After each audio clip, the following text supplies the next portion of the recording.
मंच पर विराजमान अतिथिगण और आचार्य महोदय और मेरे मार्गदर्शक शिक्षक गण, प्यारे बच्चों, आज हम वल्लभ भाई पटेल की 150वीं जयंती के आयोजन के रूप में यहाँ उपस्थित हुए हैं।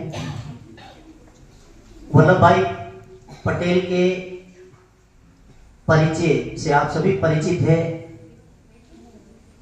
आज सरदार वल्लभ भाई पटेल, सरदार आलम की उनको उपाधि दी गई है। तो सबसे पहले मैं उनके जीवन परिचय से संबंधित दो शब्द बताऊंगा।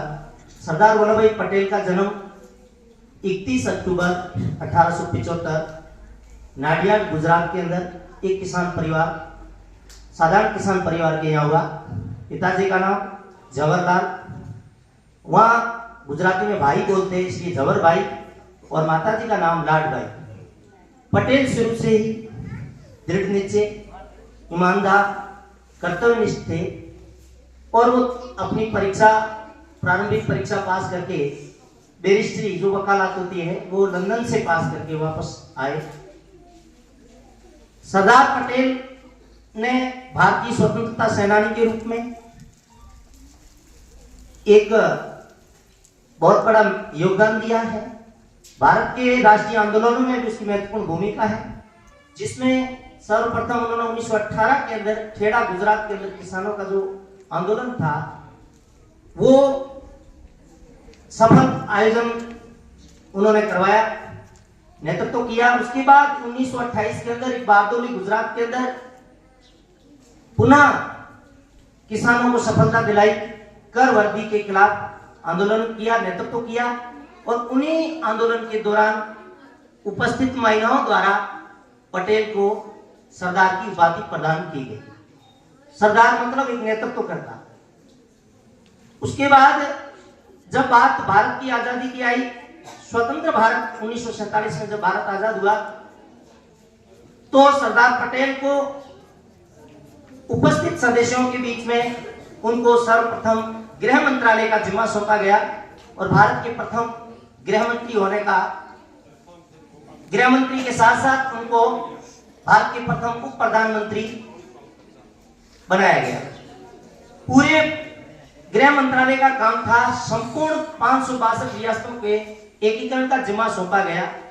उन्होंने अपनी सूझबूझ, दूरदर्शिता और दृढ़ निश्चय के साथ पूरी संपूर्ण लगभग आजादी के यानी 15 अगस्त 1947 से पहले लगभग 3 रियासतों को छोड़कर सारी रियासतों को एकता के सूत्र में पिरो दिया था।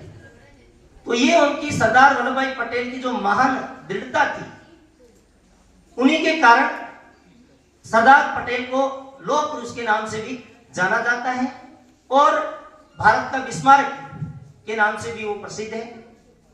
सरदार पटेल के जीवनी से हमें ये सीख लेनी चाहिए कि एक व्यक्ति को ईमानदार और दृढ़ निश्चय और कर्तव्यपरायण होना चाहिए। उसके साथ साथ पटेल जी ने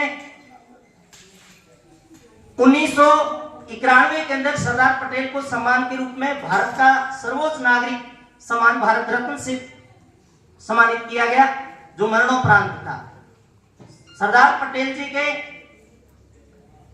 राष्ट्रीय एकता दिवस के रूप में उनकी जयंती को मनाया जा रहा है 2014 से।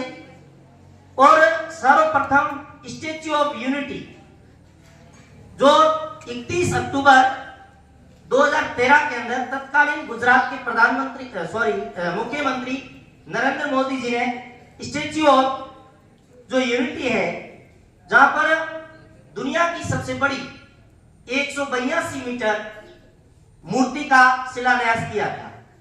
आगे जाकर वो मूर्ति उद्घाटन 31 अक्टूबर 2018 को स्टैच्यू ऑफ यूनिटी का